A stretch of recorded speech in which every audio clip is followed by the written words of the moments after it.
Hi there. In this how-to video, I'm going to talk you through how to get your exam and assessment results right on your school website. So I hope you find this useful and helpful. So you will notice that the exam and assessment results are the fourth requirement within the DFE requirements for school websites.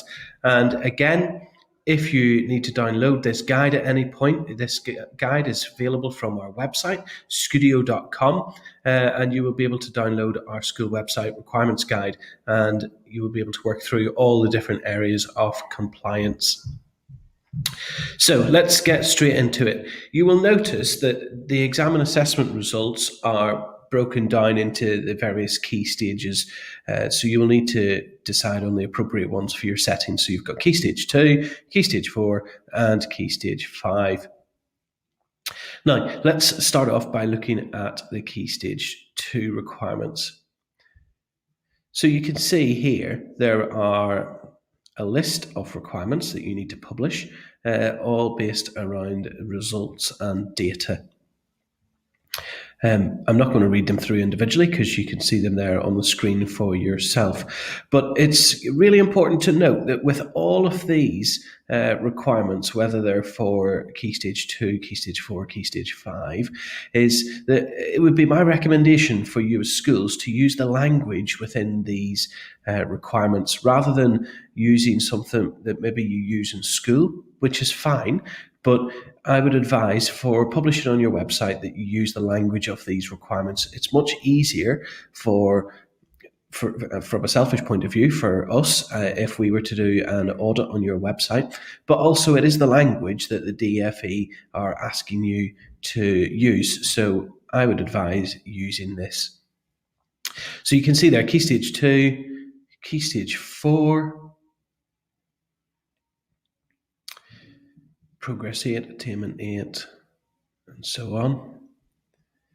And then Key Stage 5. So those are the requirements that you need to publish on your website with regards to data. Now, it's important to note that if we just flick back to Key Stage 4 here, 4.2.4, the APS of pupils who've achieved the English Baccalaureate. Now, this has recently changed in how you report this, because it used to be percentage of pupils who entered, whereas it's now the average point score of pupils who've achieved the EBAC. So just make sure that you're reporting the right information there. Now I'm going to let you have a look at some examples of various schools that publish their website. So we'll start first of all with some Key Stage 2. This is St John's School in Blackpool. And you will notice that they have the requirements down the left-hand side, the school data, and obviously national. And then what they've done, which is quite nice for parents, is just a little guide down the right-hand side to say what these results are and explaining them in a simple way. So you can see there they've got the percentages, the progress, the higher GD, greater depth, and then their average skills score in reading and maths as well. And that's just in a simple table.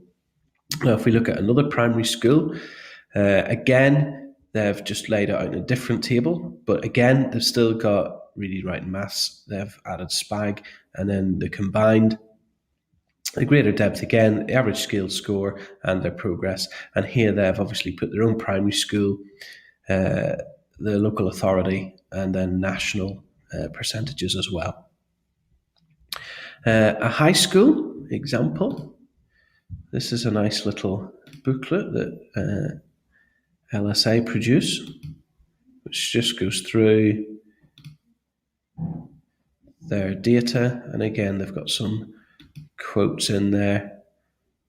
And then they've got their improvement 2018 to 21 as well. And they've added their values in at the end. So that's just a nice little example of how the high school shows their performance headlines.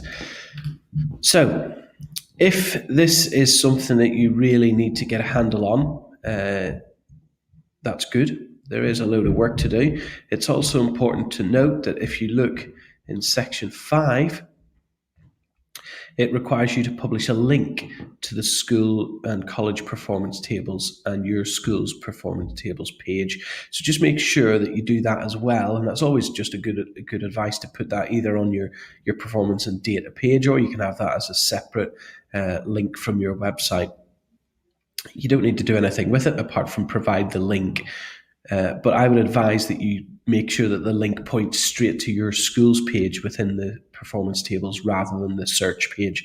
That just means then that parents or people that look on your website don't need to faff around looking and searching. It's just straight there when they click on it. Now, if you're struggling to get a handle on your compliance, can I recommend a compliance course that we offer, which is available at Scoodio.tv. And that goes through the whole process of achieving full compliance on your website. If that's something that's of interest to you, please feel free to get in touch with us. But for now, I hope that has given you a helpful idea of getting your exam and assessment results right on your school website.